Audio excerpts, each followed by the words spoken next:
Hola, somos Biotech on Air. Mi nombre es Melissa. Y yo soy Leslie. Hola amigos y amigas, bienvenidos a un nuevo episodio de Biotech on Air. El día de hoy está con nosotros un invitado muy especial, un futuro ingeniero en procesos biotecnológicos, cuyo enfoque de trabajo es la bioinformática. Les queremos presentar a Sebastián Ayala, que hoy nos resolverá dudas y nos comentará acerca de su experiencia relacionada con esta rama de la biología y biotecnología, que cada vez se vuelve más importante y necesaria. Bienvenido, Sebas. Antes de empezar con la sesión de preguntas, por favor, no sé si nos puedes contar un poco sobre ti y tus intereses. Hola a todos, como ya mencionaron, soy Sebastián. Actualmente estoy estudiando biotecnología y también estoy estudiando un minor en computación. Entonces, mis intereses actuales están en la bioinformática, particularmente en el modelado matemático y aplicado a fenómenos biológicos. Entonces, he trabajado en algunas áreas de la bioinformática, como la filogenética, informática estructural.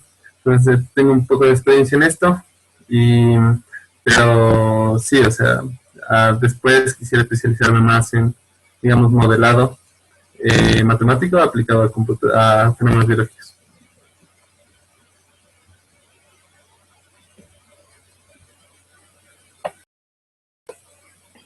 Bueno, entonces vamos a dar paso a nuestra primera sección aquí con Sebas.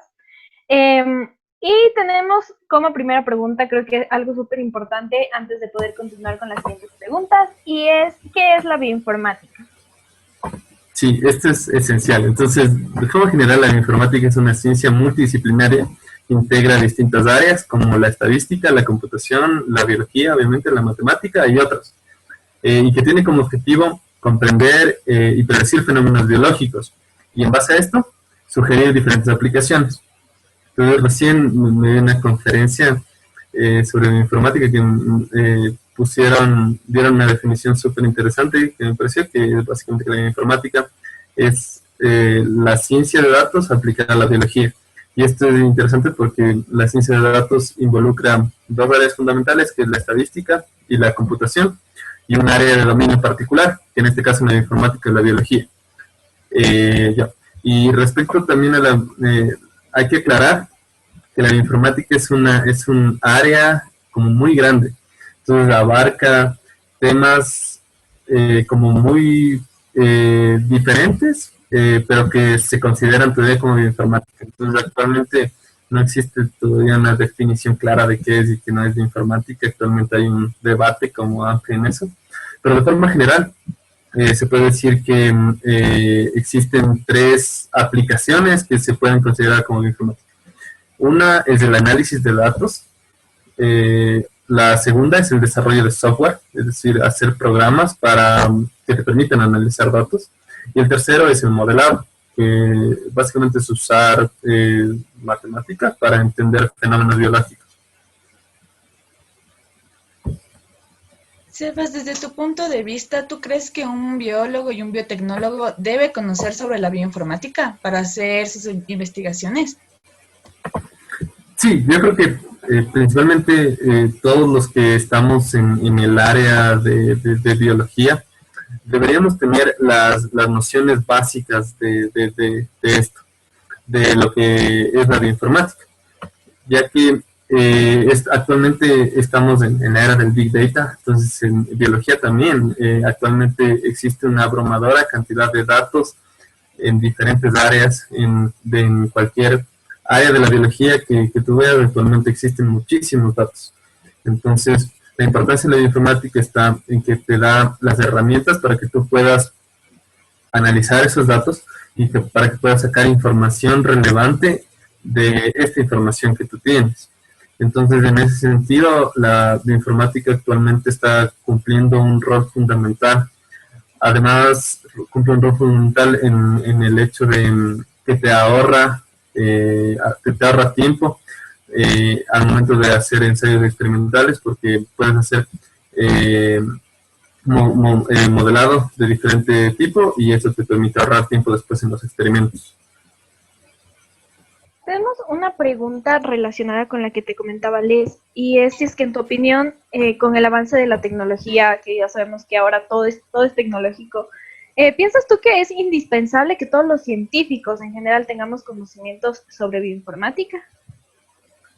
Sí, o sea, en general creo que, o sea, para todos quienes estamos en el campo de la biología, sería adecuado tener las nociones básicas de lo que implica la bioinformática, como conocer al menos los conceptos.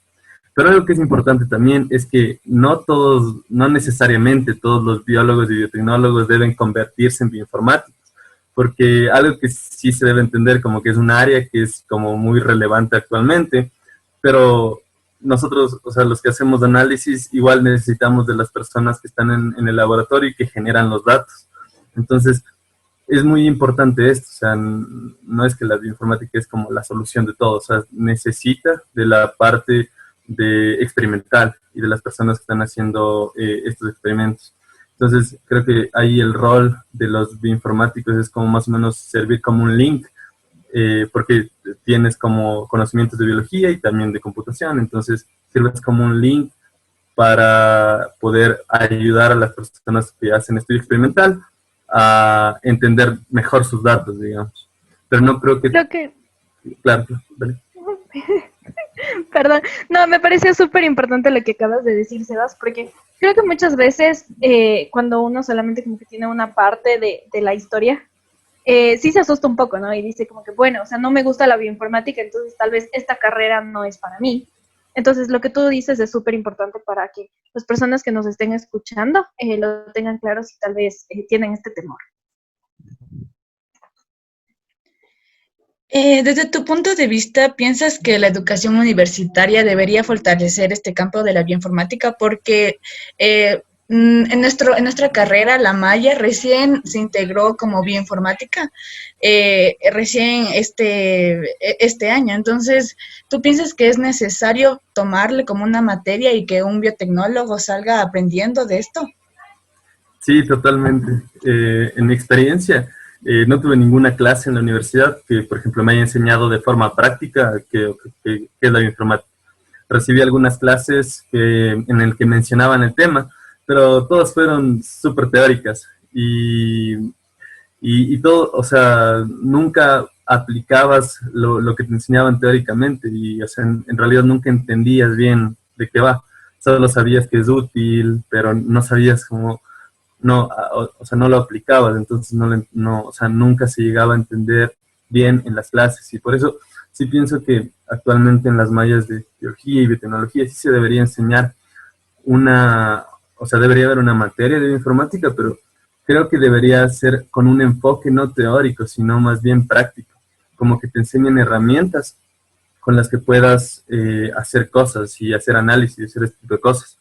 Entonces, en mi experiencia, las cosas que he aprendido sobre esta área han sido haciendo voluntariados con profesores que hacen investigación en esta área o aprendiendo por mi cuenta con recursos en Internet. Pero sí creo que una clase formal ayudaría mucho a los estudiantes de biología y biotecnología a tener estas nociones básicas de las que hablábamos antes, que ahora son indispensables. Al menos tener un conocimiento de para qué te sirven las herramientas, criterios como qué algoritmo debería usar teniendo mis datos o cosas así, que son súper útiles. Y algo que sí me parece súper importante es que se debería enseñar no solamente la base conceptual, sino que deberían enseñar criterios. Digamos, dado un problema que tenemos tus datos, deberías saber elegir un algoritmo u otro, no sé, de alineamiento, de reconstrucción filogenética o alguna cosa así, dependiendo de lo que quieras hacer, pero te deberían enseñar criterios para que tú sepas cuál elegir en un escenario o en otro. No solamente los conceptos, sino cosas prácticas que te ayuden a elegir cuando tengas que hacer esto en tu vida ya de investigación. Chévere, Sebas. Estamos creo que con Ley súper de acuerdo con eso. Nosotros hemos tenido poquito contacto con lo que es bioinformática. La verdad creo que en 2 clases hemos visto, como tú dices, cosas súper teóricas y sí hemos visto un ejercicio, no ha sido más. Pero como que en mi caso personalmente no sé a mí sí me ha costado bastante y como que yo sí siento un poquito de pánico con el tema, entonces me bloqueo y trato como que de evitarlo. Entonces creo que también sería importante de que como estudiantes no tengamos el temor a, sino más bien las ganas de aprender, creo, ¿no? Bueno, entonces ahora te tenemos otra preguntita un poquito más técnica. Y si es que nos puedes hablar un poquito sobre la evolución de la bioinformática, desde lo que tú conoces, y también si es que nos puedes ayudar con una perspectiva personal a futuro que tú tengas. Ya, sí. Justo en base a esta pregunta, ayer estaba buscando y justo encontré un artículo súper interesante, porque es una pregunta interesante, porque nosotros usualmente asociamos bioinformática a, no sé, los años 90, 2000, cuando apareció la secuenciación y todo empezó este cambio. Pero ese artículo fue súper interesante porque ahí hablaban de que en realidad la bioinformática apareció desde los años 1950 más o menos, y ahí lo que se hacía era entender las proteínas, porque ahí no se entendía bien el ADN. Entonces, la primera aplicación de la bioinformática fue en la secuenciación de proteínas, en métodos un poco más teóricos de cómo entender la secuenciación de las proteínas, cómo hacer el alineamiento de las proteínas y este tipo de cosas. Y es interesante porque después la evolución de la bioinformática fue de la mano con la evolución de la biología molecular y de las ciencias de la computación. A medida que teníamos mejores máquinas, podíamos procesar de mejor forma. Y después, ya después de los años 90 o alguna cosa así, ya hubo como un boom de la bioinformática porque habían muchísimos datos a partir de los datos de la secuenciación masiva que se hicieron, en especial a partir de los 2000 más o menos. Actualmente se asocia mucho la bioinformática a eso. Entonces, actualmente es súper interesante porque tenemos muchísima información derivada de datos de secuenciación, de cristalografía, que es otra parte de la bioinformática. Entonces, hay muchísimos datos. Y actualmente estamos como en eso, digamos. Y pues, con respecto a la perspectiva futuro, ¿esto se refiere a de la bioinformática o de personalmente qué espero hacer después? Las dos. Ya, entonces, bueno, con respecto a la bioinformática, justo en este paper que les mencionaba, ellos mencionaban que algo que se espera es una definición más clara de lo que es la bioinformática, porque, o sea, si tú le preguntas a cualquier investigador ahora que trabaja en esto, hay muchísimas, o sea, no hay un consenso en decir en qué es bioinformática y qué no, porque se aplica a demasiadas áreas. Entonces, ellos planteaban que, o sea, en el futuro se debería dar una mejor definición a qué es y qué no es bioinformática, y se debería dar un enfoque, o sea, se debería aumentar también la reproducibilidad de los estudios que hacen bioinformática, porque esa es una de las carencias que todavía se tiene, que los estudios que se hacen no son muy reproducibles por diferentes variables. Y además, lo que mencionaban también es que se deberían optimizar mejor los algoritmos de bioinformática, porque ese es un problema que se presenta mucho, porque generalmente los que hacen algoritmos o cosas de bioinformática tienen un background biológico y no necesariamente saben cómo hacer programas óptimos, como lo sabría hacer un ingeniero en ciencias de la computación o alguien que tenga este background más fuerte.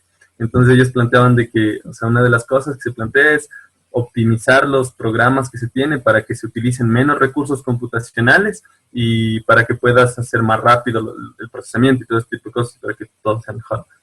Y la dirección en la que va la bioinformática es más bien, actualmente se hacen muchas cosas por separado. Tienes la genómica, la proteómica y muchísimas áreas, pero todo es por separado. Y el enfoque futuro es esto que se llama biología de sistemas o biología computacional, que es un enfoque que plantea unir todas estas áreas y entender a los sistemas biológicos como un todo, no por separado, sino como un todo considerando las distintas partes. Y esto implica una cuestión de modelado matemático y unas cuestiones un poco más complejas, pero ese es un poco a lo que se plantea como el futuro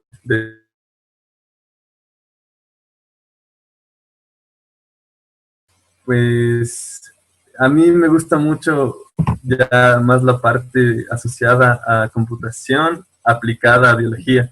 Me gusta mucho la parte de modelado matemático aplicado a biología, unas cosas que se llaman teoría de redes, sistemas complejos. Es súper interesante Y, o sea, aunque mi background es como más biológico, la verdad sí me quisiera especializar en eso porque me parece súper interesante y súper útil, porque no hay muchas personas que se están dedicando a eso. La mayoría de personas que se dedican a eso tienen un background en computación, porque bueno, o sea, se les hace más fácil, ¿no? Pero sí quisiera hacer eso, si es que tengo la oportunidad. Tú al principio nos mencionaste que la bioinformática tenía tres áreas en las que se enfocaba. No sé si es que nos puedes dar un ejemplo o alguna aplicación de cada una de estas.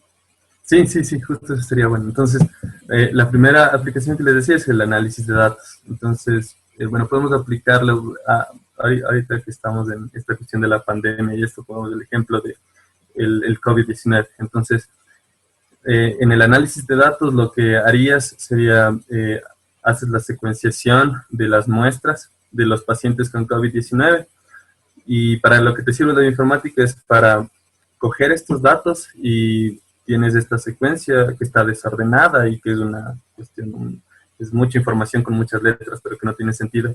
Entonces, lo que sirve la bioinformática es, tú coges esto, le ordenas, tienes como referencia un genoma que muchas personas ya han usado, y lo que haces es anotar los genes y hacer todo ese tipo de procesamiento que te sirve para como analizar el genoma en cuestión del coronavirus en este caso. Esa es la parte del análisis de datos. También podría ser el análisis, no sé, filogenético o este tipo de cuestiones.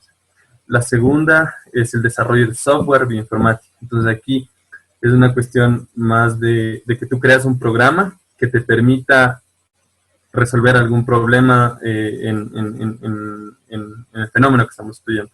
En este caso, en el COVID sería, no sé, te haces un nuevo algoritmo que te permite hacer ensamblaje de genomas que sea más eficiente para virus, digamos. Entonces esa sería una aplicación en este campo. Y en el tercero, que es el modelado, que es una cuestión que implica más modelos matemáticos aplicados a esta temática. En este caso, recién vi que en México, por ejemplo, aplicaron un enfoque de teoría de redes y sistemas complejos para entender cómo fue la dispersión de los contagios, digamos, de allá, en cada uno de los estados de México, una cuestión así. Es una cuestión más de modelos matemáticos aplicado a fenómenos biológicos. Entonces, serían los tres ejemplos de las tres áreas que tiene la informática.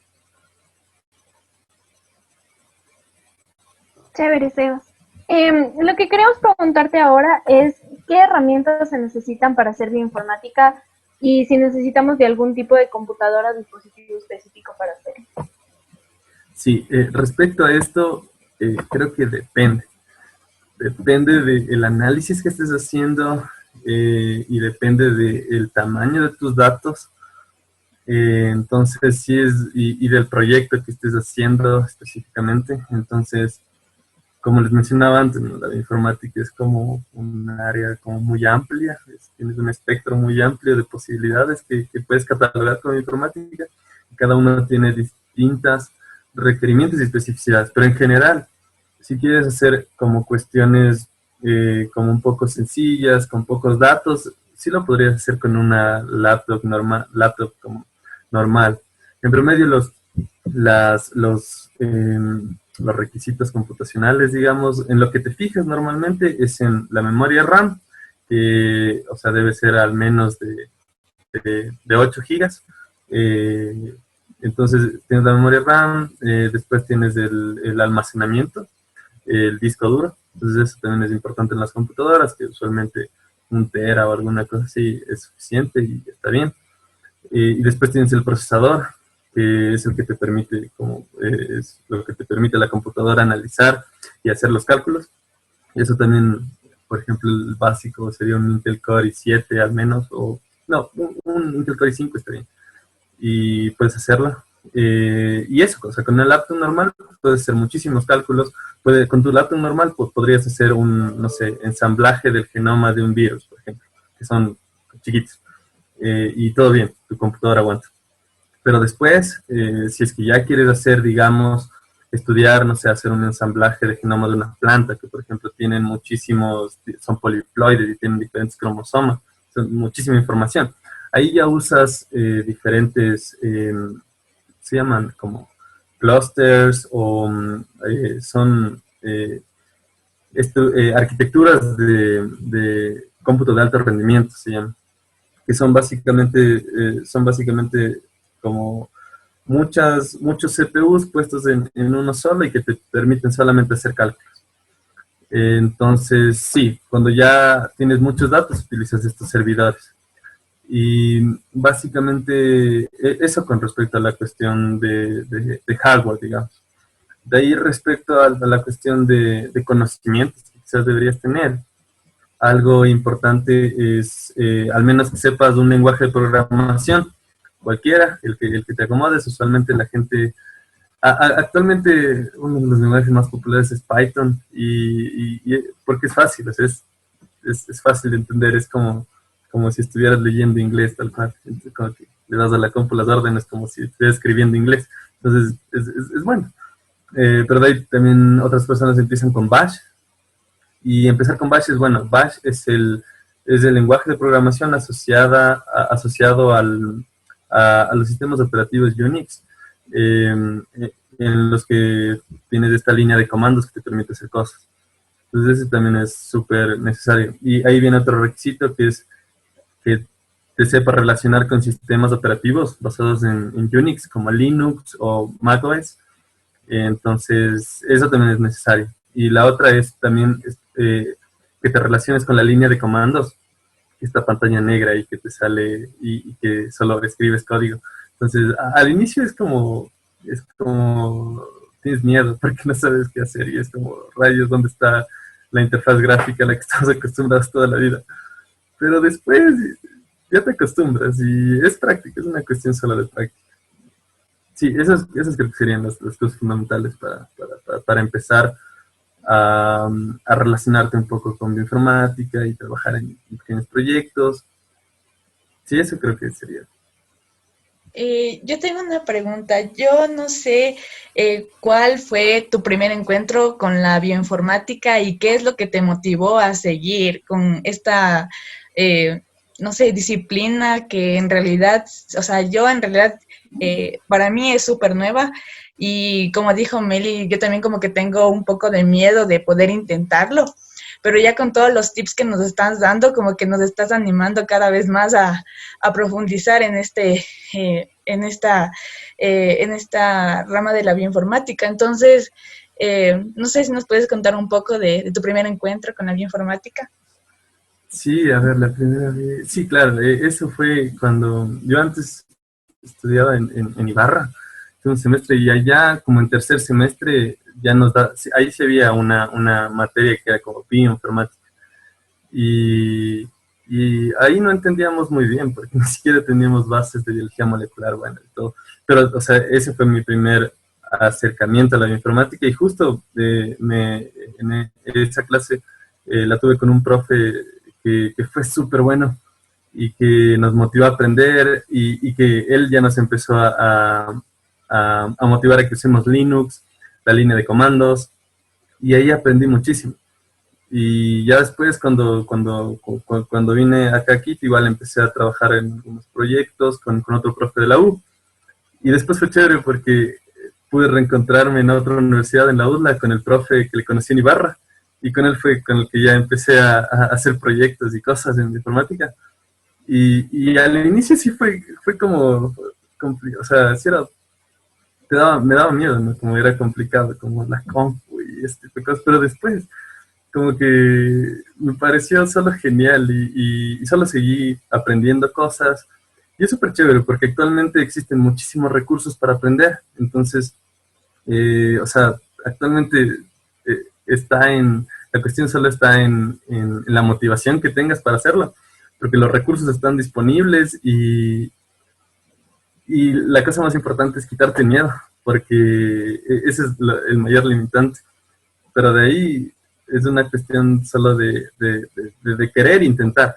Y lo principal en esto es que de ley te vas a equivocar, quizás no sé, se muera tu compu o le mates la compu de alguna forma. A mí sí me pasó alguna vez porque en mi compu tuve que como hacer una cosa de particionar el disco y después tener dos sistemas operativos coexistiendo en la compu, Y en ese proceso, como no sabía nada y solo veía videos de YouTube, así, le maté a mi compa y después tuve que llevarle a que le arregle. Entonces, sí, o sea, al inicio capaz de ley sí tienes errores y cosas, pero todo se puede arreglar y el punto está que aprendes y en base a eso como que solo sigues haciendo. Y algo que me parece súper importante de la informática es que es algo, en países como el nuestro, en el que no hay muchos recursos para invertir en reactivos de laboratorio y este tipo de cosas, es algo que te permite hacer ciencia con pocos recursos y hacer ciencia de calidad con eso. Entonces, eso ha sido algo que me ha gustado muchísimo. Y por eso también es una de las cosas que veo que en países como el nuestro, en los que no hay muchos recursos para invertir en investigación, es algo súper bueno. Porque, y podemos hacer análisis y cosas como, o sea, estudios de calidad y no importa. Bueno, no es que no importa, pero es más factible hacer esto. Entonces, bueno, Sebas, queríamos saber si es que, de acuerdo a tu criterio, saber inglés o algún idioma en específico es necesario para poder involucrarnos con la bioinformática. Sí, en este punto creo que saber inglés es esencial para si te quieres adentrar en el campo de la bioinformática, porque la mayoría de documentación, cursos como adecuados en esta área y artículos que se publican están en inglés. La mayoría de lenguajes de programación usan sentencias o cláusulas de inglés, entonces sí es recomendable como saber inglés si es que quieres aprender de forma adecuada sobre esta área. Bueno, hemos acabado con la sección de aclarando dudas sobre la bioinformática, entonces ahorita abrimos la sección conociendo más al investigador. Entonces, Sebas, nos gustaría que nos comentes sobre alguna experiencia divertida que tú tuviste, ya sea trabajando dentro de un laboratorio en el área de bioinformática o en cualquier otro proyecto. Sí, ahí creo que algo que me parece chévere del grupo de investigación en el que trabajaba, o sea, yo trabajaba en la U con Miguel Ángel Méndez, algo que era chévere, no tanto asociado al laboratorio, sino más bien, siempre sabíamos hacer reuniones como fuera de trabajo. Entonces era súper chévere porque nos conocíamos más entre las personas que trabajamos con él. Y era una cuestión ya no tanto ligada al trabajo, sino una cuestión más social, y era súper ameno, y era súper chévere, porque cada vez, digamos, teníamos una reunión y después, no sé, nos íbamos a comer o no sé, organizábamos en diciembre, no sé, alguna cena o alguna cosa así. Entonces, esos momentos como que me parecían súper chéveres. Qué chévere, porque, o sea, sí es súper importante como que en nuestro caso, en la U, que tenemos una relación un poquito más horizontal con los profesores, también siento que eso nos ayuda mucho a poder aprovechar mejor la experiencia que ellos tienen en general. Ahora queremos saber más bien una experiencia estresante o frustrante que hayas tenido igual haciendo investigación. Ya, sí, aquí puedo decir dos al menos. La primera, cuando hace un año me fui a un intercambio de investigación a Corea y, o sea, me fui allá por parte de un proyecto justo del profe con el que trabajo en la U y fue complicado porque al laboratorio al que iba no era un laboratorio de bioinformática, sino era un laboratorio experimental. Y la cuestión era que yo era el experto en bioinformática allá y yo debía hacer todos los cálculos y las cosas y fue súper complicado al inicio y sí fue como estresante porque era como complicado tener, o sea, ahí, o sea, tenía que ser, o sea, todo tenía que ver cómo hacer yo y por esta cuestión de los horarios y así casi no me podía comunicar con mi profesor acá, entonces tuve que arreglármelas y lo bueno es que allá sí había, o sea, fui a trabajar con un chico que estudió acá y que fue a hacer su maestría, entonces también sí, como que sí me acolitó en algunas cosas, pero la mayoría de cosas tuve que buscar yo mismo, en documentación, ver cómo se hace y aprender de cero, entonces sí fue como complicado, pero después a la vez sí fue como gratificante. Y la otra es en un proyecto que estoy ahorita, que es básicamente mi tesis. Hemos hecho un montón de cálculos de distintas cosas, de diferentes áreas de informática, Pero la cuestión es que hemos tenido full resultados, pero ninguno de los resultados apoya la hipótesis que nosotros tenemos sobre lo que estamos estudiando. Entonces es súper estresante y como frustrante, porque es como que hemos hecho full cosas, pero o sea, los resultados no apoyan nuestra hipótesis. Entonces, sí es como complicado esa parte, pero es parte del proceso, creo, ¿no? No sé, no necesariamente siempre te van a salir las cosas. Entonces, creo que es parte del proceso, parte de aprender, pero sí es a veces como feo, porque tú te esfuerzas mucho haciendo las cosas, aprendiendo, y después como que nada tiene sentido. Pero sí creo que es parte del proceso, ¿no? Sí, Sebas, como lo mencionaste, nada como que te va a salir a la primera. Siempre va a haber como que ese rato que te va a dar un estrés, pero creo que eso te ayuda a aprender un montón, porque sabes que, no sé, después de tanta angustia, el resultado va a seguir y qué bueno que haya gente, y yo estoy muy agradecida con los profesores de la U porque son... son súper buenas personas y están ahí preocupados y siempre son una buena guía. Entonces, no sé, si es que igual, Sebas, tú, como ya nos comentaste igual antes, tú dijiste que con tu tutor tenías estas reuniones que te ayudaban a acercarte mucho más a él. Entonces, no sé si es que alguna vez igual tuviste alguna mala experiencia con él, o siempre han sido buenas, o van por ahí. No, o sea, hasta el momento no he tenido ninguna mala experiencia con mi tutor aquí en la U, y en la U también trabajo con un profe. Entonces con ambos ha sido una buena relación.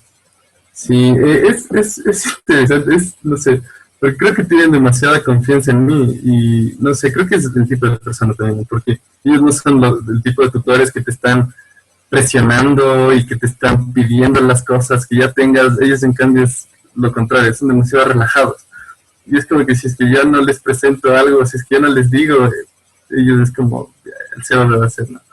Pero, pero sí, sí, creo que debe haber un equilibrio, porque eso también ha hecho que no sea tan ordenado en mi trabajo. Entonces, tengo ciertos, no sé, a veces solo hago código y después no me acuerdo qué hice y tengo que volver a hacer de nuevo. Entonces, sí es como medio complicado eso. Pero de ahí, hasta ahora no he tenido malas experiencias.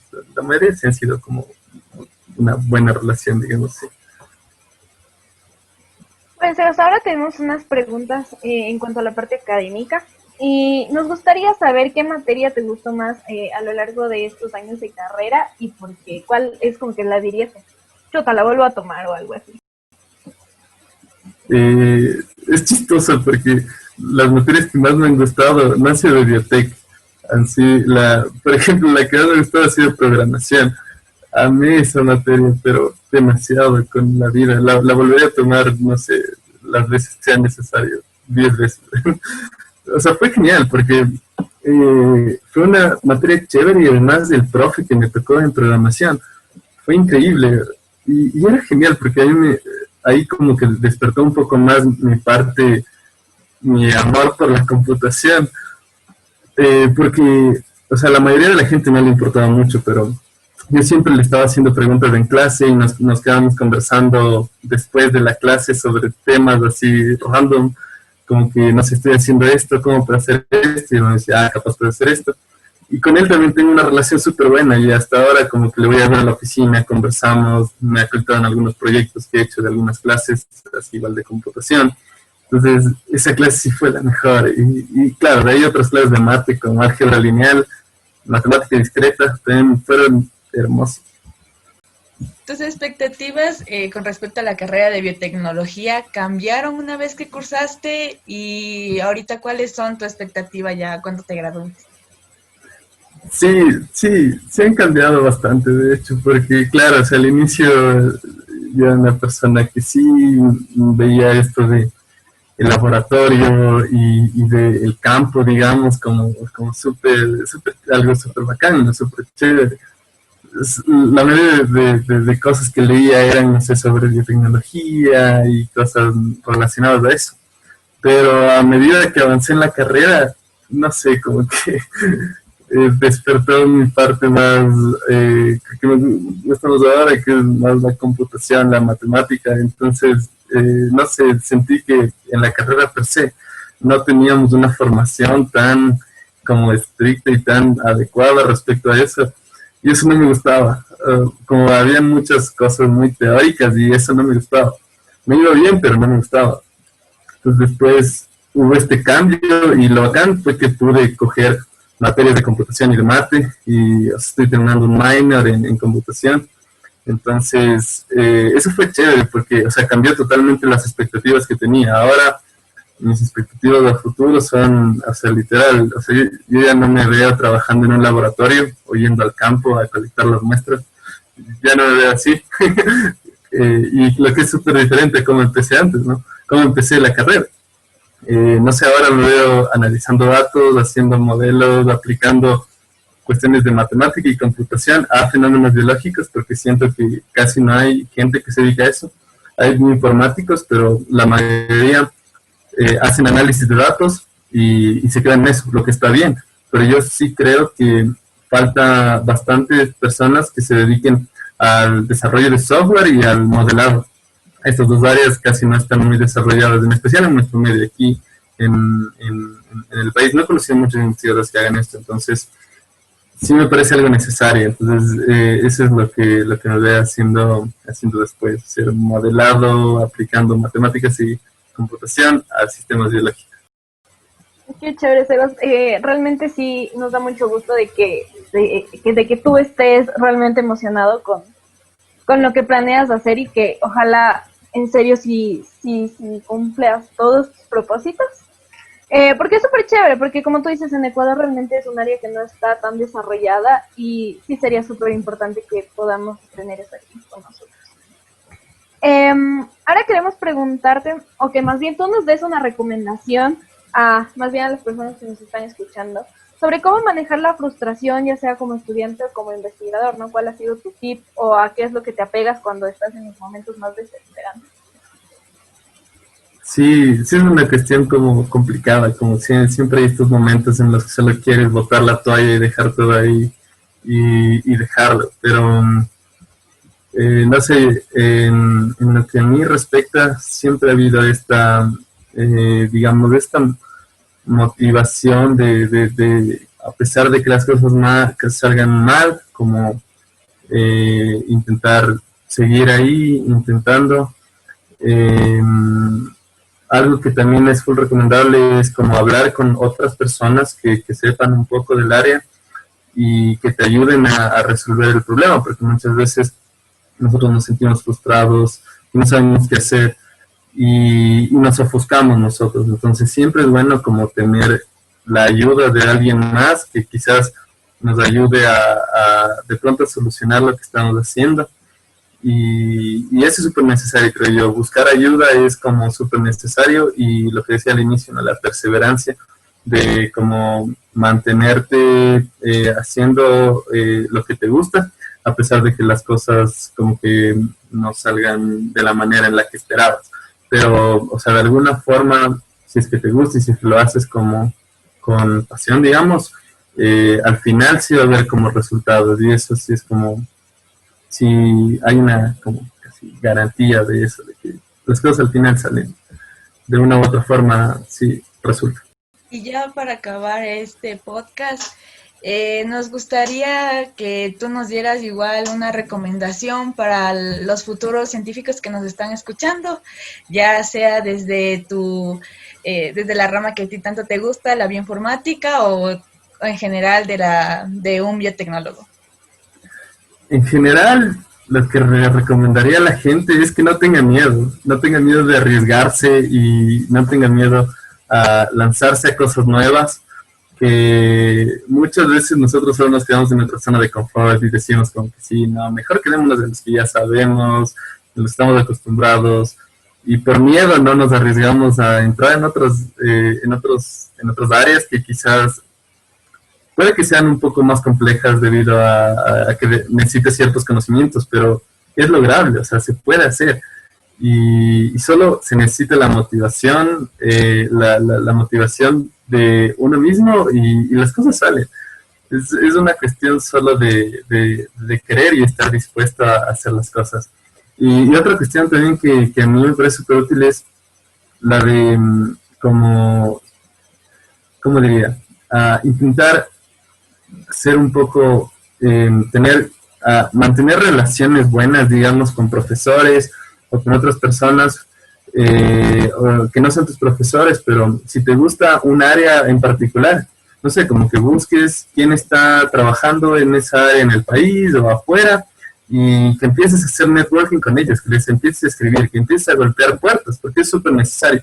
Y de lo que más me cuento hasta ahora es que, en general en la ciencia, la gente está muy dispuesta a colaborar y ayudar a la gente. Últimamente he hecho como mucho contacto con personas de fuera que trabajan en esto y es súper chévere porque se te abren oportunidades y es genial porque las personas, como les decía antes, en general en ciencia están abiertas a colaborar y a enseñarte algo. Entonces, eso también sería una recomendación como muy buena, como que golpeen puertas, que no va a salir a la primera, de ley no va a salir a la primera, pero solo que lo siguen intentando y en algún punto como que va a resultar. Y eso es lo que te va a permitir como desarrollarte más y desenvolverte mejor y cumplir tus sueños, básicamente. Bueno, chicos y chicas, hemos llegado ya al final de este podcast. Antes de despedirnos, Sebas, te queríamos agradecer muchísimo por haber aceptado nuestra invitación y por compartir con nosotras tu experiencia. Creo que Les y yo y también las personas que nos escuchan han aprendido bastantísimo hoy. Y también nos has quitado un poquito el miedo, este miedo que teníamos pues a la parte de la bioinformática, de la computación y todo esto. Que esperamos que esto también ayude a personas que tal vez tengan curiosidad en el tema y se sienten asustadas. Y pues bueno, Sebas, ¿algo más que a ti te gustaría agregar antes de despedirnos? Sí, no, les quería agradecer igual a ustedes por la invitación. Me parece súper buena y súper necesaria esta iniciativa, es súper chévere. Hablar sobre estos temas, conocer sobre los distintos temas que se están abordando en los podcasts, tener esta comunicación y quizás estos consejos es súper bueno porque esto ayuda mucho a las personas que quizás están empezando, porque todos nosotros creo que hubiéramos querido que alguien más nos hubiera dicho este tipo de cosas que solo lo aprendes después, cuando ya pasa. Entonces, me parece súper genial esta iniciativa y les felicito igual a ustedes por tener esta iniciativa y nada, muchas gracias de nuevo por la invitación. No, igualmente, Sebas, muchísimas gracias. Como igual dijo Meli, yo aprendí un montón y siento que sí, o sea, para aprender yo debo salir de mi zona de confort y es una de las, la bioinformática es una de las ramas que en realidad ahorita tiene un montón de recursos para que sea utilizado y creo que en Ecuador, como tú lo dijiste, hay gente preparada, hay gente apasionada y qué gusto que a ti también seas uno de estas personas que en realidad quieras sacar y poder aprovechar todas las herramientas que hemos aprendido. Entonces, muchísimas gracias, Sebas, por toda la información que nos diste y esperamos tenerte en un próximo episodio también para ahí comentar cualquier igual tema que a ti te gusta. Muchísimas gracias. Te invitamos a que te suscribas a nuestro canal para que no te pierdas ninguno de nuestros episodios semanales, todos los lunes a las 7 de la noche. En la cajita de información te dejamos nuestras redes sociales y nuestro correo electrónico por si quieres comunicarte con nosotras. Y nos vemos la siguiente semana.